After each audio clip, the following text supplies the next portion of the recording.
همه ایرانیان صاحب ملک بدون سند رسمی اگه این دو فرصت را از دست بدن قطعا ملکشون را از دست میدن. دوستان، سامانه ساغر راه اندازی شد. اگه شما مالک ملکی هستید که هنوز سند رسمی به نام شما تنظیم نشده، از تاریخ 1 خرداد 1405 2 تا 2 سال فرصت دارید برای اخذ سند رسمی اقدام کنید.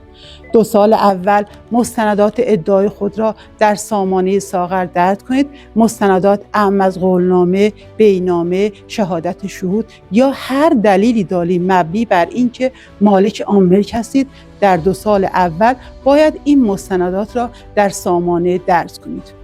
2 سال دوم شما از زمان درج ادعای شما شروع میشه.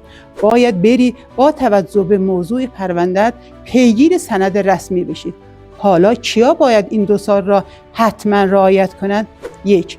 کسانی که زمین یا ملکی دارند سند رسمی ندارند و با مباینامه تا الان خرید فروش شده. 2. زمین یا ملکی که سند رسمی داره اما بعد از سال 96 برایش سند صادر شده و شما الان با مباینامه مالک آن ملک هستید. 3. کسانی که ادعای مالکیت زمین یا ملکی را دارند هیچ گونه سند رسمی یا غیر رسمی برای ادعاشون ندارند. اگه جز این افراد هستید و نمیخواید ملکتون را از دست بدین، توضیحات کامل رو در کانال یوتیوب و آپارات گذاشتم، حتما برین ببینیدش.